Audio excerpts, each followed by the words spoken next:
Hello students, Hindi Gurukul channel आपका हार्दिक स्वागत करता है। इस वीडियो में प्रस्तुत है सीबीएसई का सैंपल पेपर जो कक्षा 12 के लिए हिंदी कोर के लिए इसी सत्र यानी 2024-25 के लिए। तो आइए शुरू करते हैं।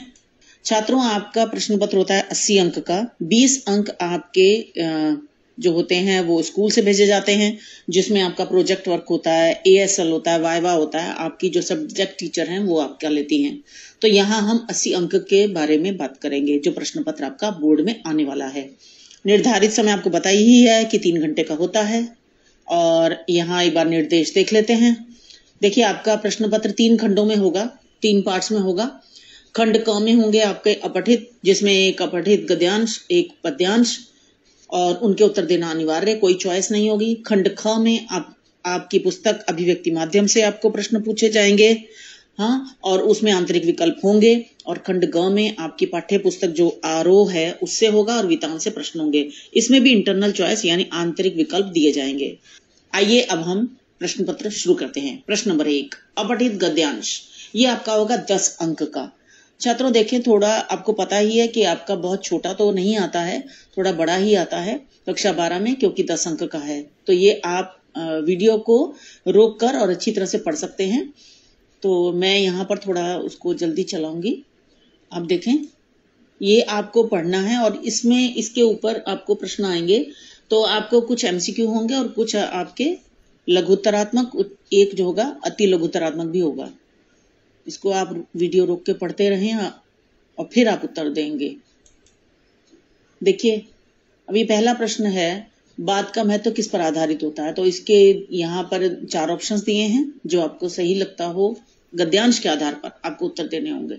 ऐसे ही ख भी एमसीक्यू है, 1 नंबर का होगा। ये एमसीक्यू 1-1 नंबर के होंगे, ठीक है। छात्रों, आप देखें प्रश्न नंबर ग। इसमें कथन और कारण वाले आपको आ सकते हैं। अपठित गद्यांश में इस तरह के प्रश्न एमसीक्यू में आते हैं, असर्शन और रीजन। तो ये आप देखेंगे कि आपसे क्या पूछा जा रहा है, कथन सही है या सही नहीं है। छात्र कई बार इसमें गलती कर देते हैं और जल्दी से फटाफट उत्तर देने की कोशिश करते हैं। तो ये जरूर देख लें कि आपसे सही के पूछे जा रहे हैं ऑप्शन या गलत के पूछे जा रहे हैं, ठीक है। अब इसमें आता है खंड घ। ये अति लघुत्तरात्मक, इसका पूरा आपको लिखकर उत्तर देना है, ठीक है। 1 अंक का होगा।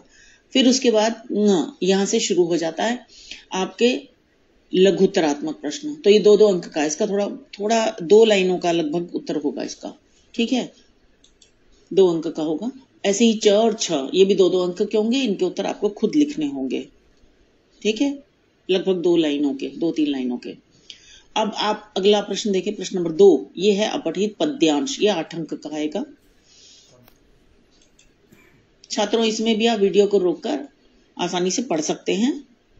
मैं थोड़ा यहाँ जल्दी चला रही हूं, नहीं तो वीडियो बहुत लंबी हो जाएगी, एक एक शब्द पढ़ूंगी तो,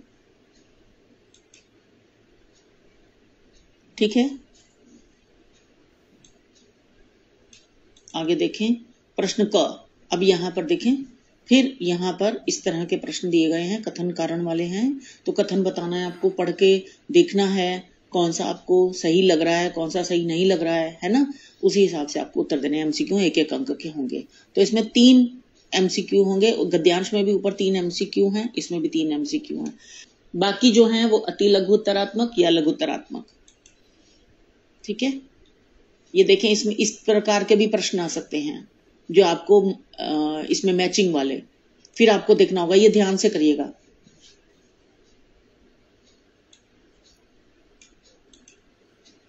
अब देखिए, इसमें लघुत्तरात्मक आपको 2 दिए गए हैं, 2-2 अंक के, और अति लघुत्तरात्मक 1 अंक का दिया गया है ना। तो ये भी आप ध्यान रखें। जो लघुत्तरात्मक होंगे उनके 2-3 अंक लाइनों में दें, और जो अति लघुत्तरात्मक उसका केवल 1 लाइन में आपने उत्तर देना है। ज्यादा बड़ा मत लिखिएगा, नहीं तो अंक कट जाते हैं छात्रों। अब आपका यहाँ से शुरू होता है प्रश्न नंबर 3 और यहीं से अभिव्यक्ति माध्यम पुस्तक के प्रश्नोत्तर शुरू होते हैं। ये कुल 22 अंक का होगा, ये वाला खंड, जिसमें पहला होगा आपका रचनात्मक लेख। 3 टॉपिक दिए जाएंगे और आपको रचनात्मक लेख लिखना है।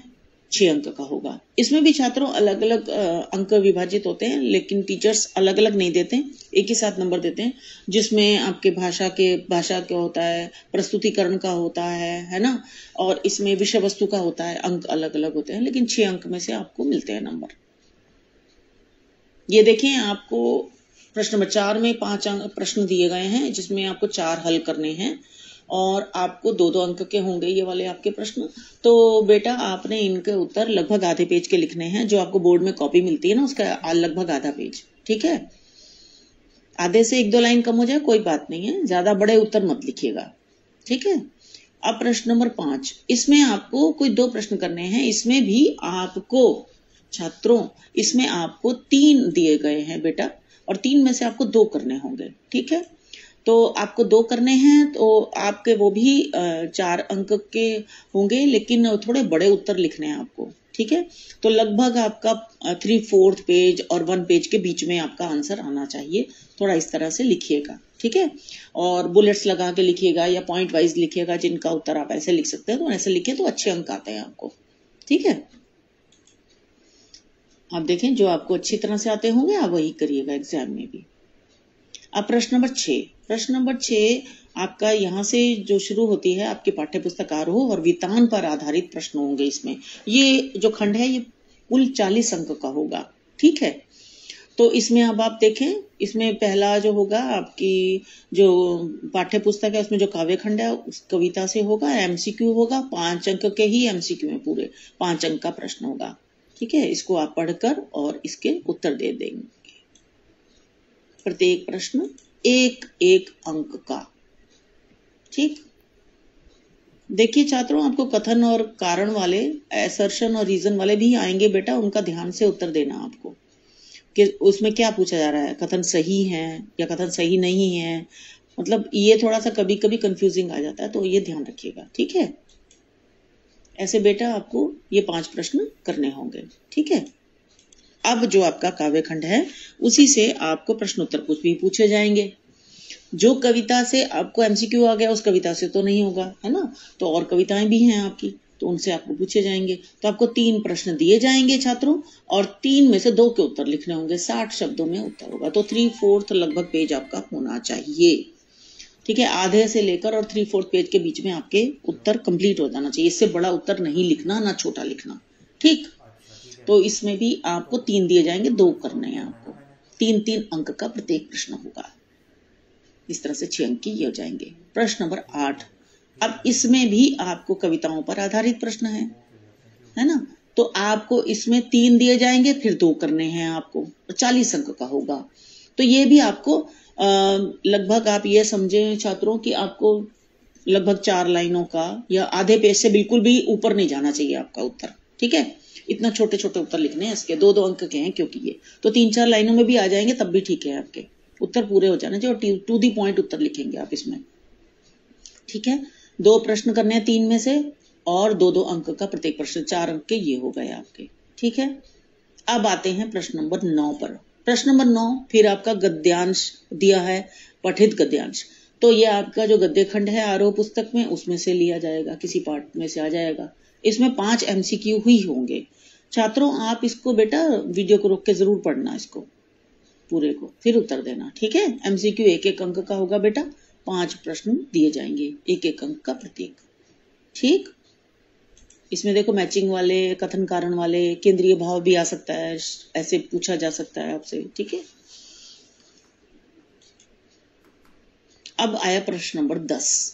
अब प्रश्न नंबर 10 में आपको देखो, ये जो आपकी पुस्तक है ना बेटा, गद्य खंड जो उसमें दिया हुआ है उसमें से पाठों में से आएंगे, जैसे काव्य में आए हैं ऐसे गद्य खंड से पूछे जाएंगे। तो इसमें भी आपको यहाँ देखो, आपको 3 प्रश्न दिए जाएंगे, 2 के उत्तर लिखने होंगे 60 शब्दों में।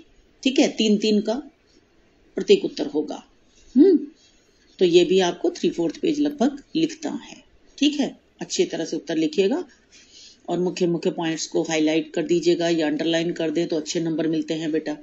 जिनके पॉइंट्स बना सकते हैं उनका बुलेट्स बना के लिख दें आप। ठीक है, अब आया प्रश्न नंबर 11। प्रश्न नंबर 11 में भी बेटा आपको यहाँ पर 3 प्रश्न दिए जाएंगे, 2 करने हैं, ये भी गद्य खंड से होंगे, तो ये छोटे छोटे उत्तर लिखने हैं। ठीक है, 3-4 लाइनों में लगभग आधा पेज, बस, इससे ज्यादा तो बिल्कुल भी नहीं लिखना है। ठीक है, 2-2 अंक के होंगे, 3 में से 2 प्रश्नों के उत्तर देने हैं, 40 शब्दों में उत्तर देने हैं, बहुत बड़े नहीं लिखने, टू द पॉइंट उत्तर लिखेंगे। ठीक है, प्रश्न नंबर 12 जो आपका अंतिम प्रश्न होगा आपके प्रश्न पत्र का। इसमें बेटा आपको जो आपकी पाठ्य पुस्तक है वितान, उसमें से आपको प्रश्न पूछे जाएंगे। और बेटा होता यही है कि हर पाठ में से कोशिश की जाती है कि एक एक प्रश्न आपको दिया जाए, है ना। तो इस तरह से आप देखें, ये आपको पूछे गए हैं और इसमें आपको 2 प्रश्नों के उत्तर देने, 3 दिए जाएंगे, इंटरनल चॉइस दी गई है, 100 शब्दों में उत्तर लिखना है। तो लगभग 1 पेज का ये उत्तर होना ही चाहिए बेटा। ठीक है, 1 पेज से ज्यादा लिखने की जरूरत नहीं है। ठीक, और बहुत अच्छे उत्तर लिखिएगा। फिर इसमें भी आप कोशिश करें पॉइंट्स में, बुलेट्स में लिखें, अंडरलाइन कर दें, नहीं तो अगर आप पैराग्राफ फॉर्म में लिख रहे हैं तो। ठीक है, तो छात्रों मुझे आशा है कि आपको ये समझ में आ गया होगा कि आपका प्रश्न पत्र कैसे आने वाला है। ठीक है, और इसकी मार्किंग स्कीम भी अगर संभव हुआ तो इसके उत्तर जो किस तरह से लिखने हैं, कैसे होंगे, तो अगर संभव हुआ तो मैं जरूर इसको भी डालूंगी, इसकी वीडियो आप जरूर देखिएगा। धन्यवाद छात्रों।